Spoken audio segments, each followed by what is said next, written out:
Hopefully, the Patriots cannot start the season off 0-2 and get back to 1-1 on the year as they take on the Dolphins in Miami. And this is always a rough game for the Pats. Welcome into Patriots Today by Chat Sports. I am your host, Brett Alper, and it's not going to be an easy one. And I know what we saw from the Dolphins last week against the Colts, and it was funny to watch because we think they're a dumpster fire. But if you see this right here, there's a reason why it's like that. Because a lot of people think the Dolphins are going to win at home at Hard Rock Stadium in Miami, 1 p.m. kickoff. But it's going to be a tough one. I'm not chalking this one up for a Patriots win just yet. But on today's show, we're going to have 5 topics that we discussed. A deep dive into the Dolphins on how they did in week 1, what was good with them, what was bad with them, kind of the injury report from what we saw with what we saw with the Dolphins, because oh my God, they are dealing with a bunch of injuries going forward. I think that this actually helps the Patriots more than anything because they're missing 2 of their starters and a bunch of their players in the secondary. Next, we got the keys to victory on exactly how the Patriots are going to win this ball game. It's going to take a lot. And then I'll give you guys my score prediction at the end of this show. It's going to be a tough one, and I'm looking forward to it. My confidence is getting back up. It was at the bottom of the totem pole after week 1 against the Raiders, but it's getting back up, and I want to get some good vibes here. So, like me, give the good vibes to the Patriots. Go ahead, hit that thumbs up icon, and before we push that jack, it was 33-8 for the Colts over the Dolphins. 33 Colts, 8 for the Dolphins before we go and push that graphic over. There we go. It was an ugly loss for the Dolphins, to say the least. Tua Tagovailoa, 14 for 23, 114 yards, 1 touchdown, 2 interceptions. Tyreek, the cheetah, what we usually thought they always kind of goes out for 100 in the first week of the game. Last year, he had a little bit of legal trouble, but Daniel Jones lit them up, 272 yards. And Michael Pittman doing Michael Pittman type things, 6 receptions, 80 yards. It was a terrible, terrible, terrible game defensively, offensively. But let's start with the offense. Like, they only had 211 yards in this game. It was 30th in the NFL. All of these stats, you could see 133 passing yards, 78 rushing yards, and they only scored 8 points. All bottom half of the league. They were solid on third down. Let's make a little positive on this note. But we got to go and talk about Tua. And I can't say his name right. Tua Tagovailoa, 14 for 23, 114 yards. I think he threw an interception on the opening play of the ball game. And he did throw a touchdown. They finally scored towards the end of the game where it was like, all right, the sky isn't falling. But going into this year, it was kind of like a make-or-break season for Tua, for Mike McDaniel. And also, you have all the trade talk rumors about Tyreek Hill. And I was kind of looking at this team, kind of looking at who their playmakers are, specifically offensively and defensively. And you have Tyreek Hill. He could take the top off at any point. Devin Achane, however you want to say his name, solid running back. He has a quickness of speed. Hasn't been himself to what we saw during his first year in the NFL, but he's still a solid back. And then they also traded for Minkah Fitzpatrick, and that's your one guy in the secondary that can also make a big impact on the game. Well, defensively, this is where the Patriots can really, really take advantage. 418 yards total for the Colts on Sunday. 262 yards from Daniel Jones. The rushing yards, 156. We saw the Patriots only rush the ball 2 times against the Raiders, which is a big problem. If you see that number, you have to rush the ball. And then the Patriots, I don't think they've scored over 30 points since that Browns game a couple years ago when Bailey Zappi was the quarterback. Could this be the week where we finally see the Patriots get over 30 points? I sure hope so, man. But you got to take advantage of this weak team. This is not your Dolphins from 3 years ago where they're scoring 70 points on the Denver Broncos. This is a completely different team. This is not the team that we saw play really, really, really good, get to the postseason. This is a depleted team, and it feels like that the NFL has caught up on the Miami Dolphins. Mike McDaniel is not that same coach that he was a couple years ago, that new and upcoming coach, that smart coach like Sean McVay.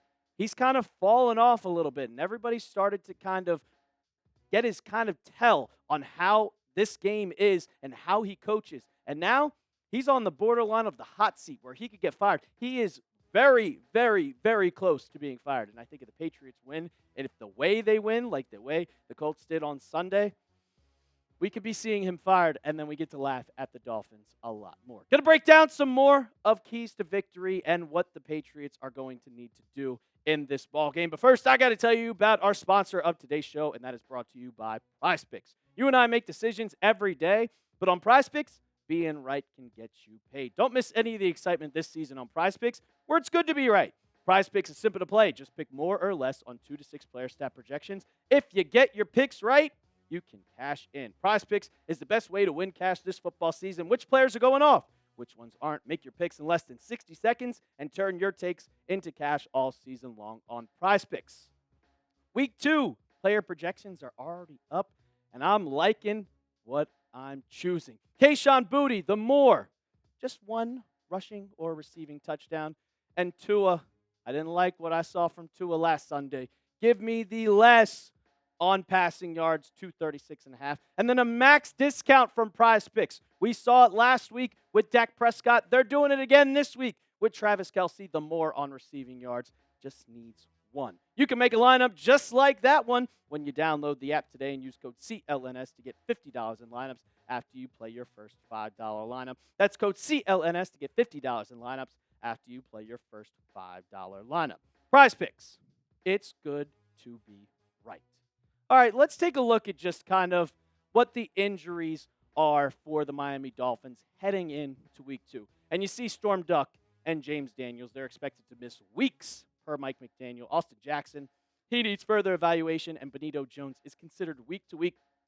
Dolphins are down at least 2 starters entering week 2, and possibly more, which helps the Patriots. That involves the secondary. That involves the linebackers. That involves the offensive line. These are guys that the Dolphins really need. But then when you look at the Patriots, well, they're going to be with Zach Kerr as their main defensive coordinator. Currently, he is the linebackers coach. But you see right here from Mike Vrabel, Terrell Williams will be away from the team for a few days. Unrelated to the incident from March, something that just came up. The plan is to run some tests. And then from Chad Graff, Mike Vrabel also talked about in his presser that the Patriots don't expect All-Pro Christian Gonzalez to practice on September 10th. And with that, he thinks that it'd be surprising that if he plays Sunday in Miami, hasn't practiced since July 28th with that hamstring injury, it's doubtful to practice only twice and then play against Miami, where I'll be honest, it is way, way, way too hot to be playing at that point. And when it talks about Christian Gonzalez, start to get very, very, very concerned about this. Like, I would put it, when it first happened, Jordan Schultz kind of talked about he'll be ready for week 1. Well, Jordan Schultz, you were wrong. I'm at a DEFCON 3 at this point with Gonzo. I think it's going, we don't know how a hamstring injury is. And it seems like Vrabel is getting more and more and more kind of anger and just annoyed with how long this is taking, because he can be one of your main guys. And it's very, very upsetting to see, because you need him out there, man. You absolutely need him out there. And with the Patriots cornerback depth chart, oh yeah, I see DJ James is on there. DJ James was cut. But when you kind of look at who they are, you need some depth. Because DJ James was released on Tuesday, and they talked about it where it was like, hey, who are you going to sign? And Vrabel was like, well, we don't know yet. Well, I kind of thought that meant, hey, maybe Christian Gonzalez will practice today and he'll be healthy. No, that is not the case. So after, you have Carlton Davis, you have Marcus Jones, you have Alex Austin, Charles Woods, who they claimed off of waivers right after waiver day, after cutdown day. It seems like he could be that guy that steps in. Maybe they like what they saw. But DJ James, he only played 5 snaps against the Raiders, and he was that camp standout. He was that preseason standout where I predicted that he'd make the 53-man roster. Well, he did, and then a week later he got cut.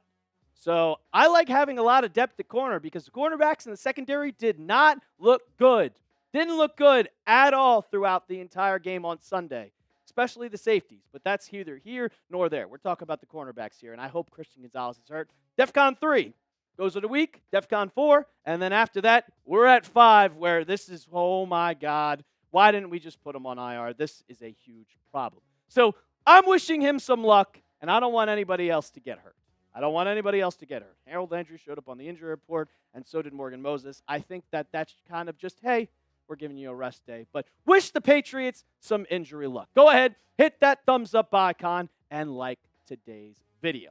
All right, let's go to my keys to victory for this game against Miami. You got to take advantage of the secondary because it is depleted. Storm Duck is now going to be out. And if Daniel Jones can light up the Miami Dolphins, so can Drake May, because we know that Drake May is a lot better than Daniel Jones. And kind of just looking at the corners on how they performed on Sunday against the Colts, woo! Look at Storm Duck is out, and he still went 4 for 5. 158.3 QB rating, 72 yards. Jack Jones, hey, we know him. 3 for 5, 48 yards, 92 QB rating. Rasul Douglas, 3 for 5, and then Jason Marcel Jr., 2 for 2. You have to take advantage because these corners did not play well. You have to rip this defense apart, pick them apart bit by bit. And if Pop Douglas, I'm looking at you, brother. If you go another game with negative yards, bring up Efton Chisholm. Bring up Efton Chisholm. Second key to victory, get to Tua. And I talked about this in the video before, how I don't want to see a lot of blitzing, but I also want to see the defense get to Tua. They're missing 2 starting offensive linemen.